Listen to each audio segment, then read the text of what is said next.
Hi guys. Okay, so video number 1 for day 2. We made it to day 2 and I don't think anybody has gotten dismissed from the group. So that's a big bonus. You guys are doing a phenomenal job and I am so thrilled to have you here on day 2 to go over what I feel is probably one of the biggest pieces of the coaching puzzle that produces success in the business. So we're going to talk today about what is a challenge group. So you guys probably all heard of the term. You probably all have either been in one or have hosted one, but I really wanted to just take one of the videos from today and explain to you exactly what I feel a challenge group is and how important it truly is. So a challenge group is basically a group that we create on Facebook, and it's a safe haven. It's a place where we can go and bring in our customers that have, ordered a product from us, or that committed to a program, or that just commit to some kind of fitness routine, and put them into a group where we can just be very real, very honest, very vulnerable, and just be there to come together as a community, all working towards a similar purpose and helping each other to be successful in this journey. So one of the biggest pieces that is often missed from the equation to reach success in a fitness journey is the accountability, is the motivation, is the inspiration. And that is what this group will do for your challengers and for you. So a challenge group, first off, is not just for your challengers, it's also for you. So like we talked about yesterday, being a product of the product is number 1 in your business. It is so important, and you can't be sharing something if you are not doing it yourself. So you need to be consistent, and you need to commit to a program, and you need to be a challenger first and foremost, even over being a coach. So another thing I want to say about a challenge group is, in a challenge group or in my challenge groups, I don't ever feel like I don't want to say I'm not a coach, because obviously I'm posting the information and I'm trying to encourage things, and I'm hosting fun little challenges and doing things like that. So I'm kind of running the group, but I don't put myself on like a pedestal. I always want my challengers to see me as one of them, as one of the challengers. I'm working towards my fitness goals just like they are. I'm struggling just like they are. So I want to make this clear that a challenge group is not hosted by a coach to kind of be there and be strict and point fingers and always give advice and always know the answers. That's not it. So don't be scared to host a challenge group either. Challenge group is just a group to come together and get that accountability, motivation, even get that assurance that we're not in this alone. We're in this together. So we all struggle, and we share the same struggle. And so it's really fun to get together in a group and understand that you're not in this alone.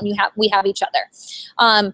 The groups are very small. So I usually keep my groups between 5 and 8 people, and depending on the amount of people that I get in a month, I might host 2 groups a month, or I might just host 1. So depending on if I have more than 8. And so I like to keep my groups small because I like to keep them intimate. I like to get, really personal with my coaches. I like them to feel comfortable in the group. And if there's a ton of people, some people get, swiped under the rug, and, they might get missed, or they might feel insecure and not want to post. So keeping it small is a good idea.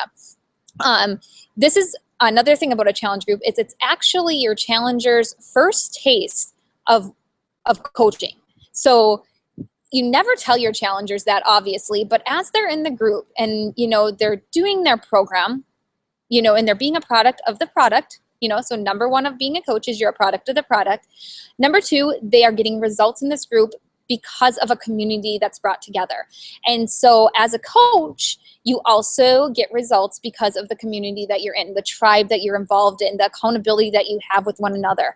Another thing is that they're learning to put themselves out there. They're learning to be vulnerable. They're learning what struggle feels like, and to embrace the struggle and work through that struggle. So they're learning a lot of great qualities that coaches have.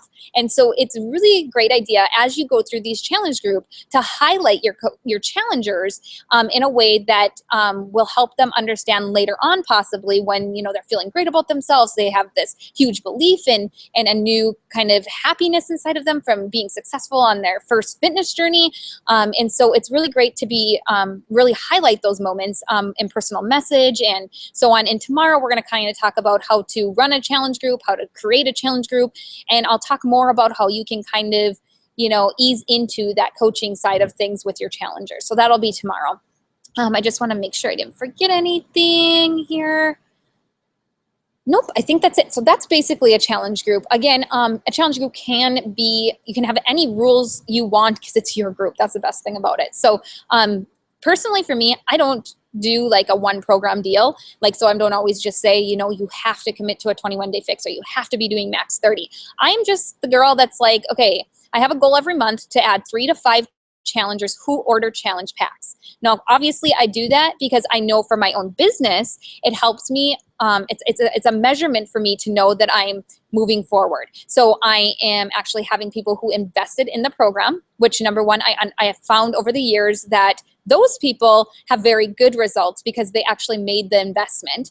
Number two, they are, what was I going to say? Number two is that your challengers so I do this because your challengers who are committing with a program often get better results because they have the whole package. So they have the fitness program, the meal plan, and they have your support. So I set that goal for that. And then I also set that goal because it helps me reach Success Club. And so we know with Success Club, it's just another measurement in your business that helps you see that you're moving forward in advancing your business forward and seeing growth. And then, so I always shoot for like 3 to 5 who commit to a challenge pack. But then I also open the group up to maybe other people who own a program already that didn't even order from me, or maybe other people who are runners or that go to the gym or whatever, and they're fine with their fitness routine. I get them in the group too. And I think it's good because one, they're in the group, they're getting results, and that's our point, is to help more people. But another thing is them being in the group and being surrounded by other people using our program and getting results, and maybe using Shakeology only, but getting really great results and feeling great from it. That is going to be like a sales tool for you. So you don't have to do that part. You don't have to be the icky salesperson. In the challenge group, that can all be done in such an intimate, fun way that it would sell the stuff for you. So oftentimes I have those people later on in the challenge halfway through come back and want to either order Shakeology or get a challenge pack and join my next group. So it really works out in your benefit to kind of leave that open, leave the table open, and just let them come in, but always have that goal and always push yourself to get 3 to 5 people to join with a challenge pack every single month. And you don't go to bed. You know, if there's 31 days in a month and you hit 31 and you're at 0, you don't go to bed that night until you hit Success Club 5, because that means that you are helping at least 3 people change their lives. And that's your goal every single month. No matter what, that is your goal. And then you're going to have those 3 people in your challenge group, and you're going to help them so much move forward and reach their goals. So again, this is basically a challenge group in a nutshell. If you guys have any questions specifically with challenge groups, please post below and I'll get those answered for you. Otherwise, tomorrow we're going to talk about how to create and run successful challenge groups. And a lot of the stuff you might be wondering about or whatever might be in that video. So keep that in mind, but definitely ask the questions if you have them, because that's the point of this group, is to get those questions asked, to have that, you know, atmosphere where we can kind of talk about what is on your mind and get your questions answered, and have this area where we can do that and feel comfortable with that. So definitely ask if you have them. Otherwise, I will talk to you guys tomorrow, and we'll be discussing challenge groups again, but discussing how to create the group and how to run the group and some tips on how to turn challengers into coaches. So I'll talk to you tomorrow, guys.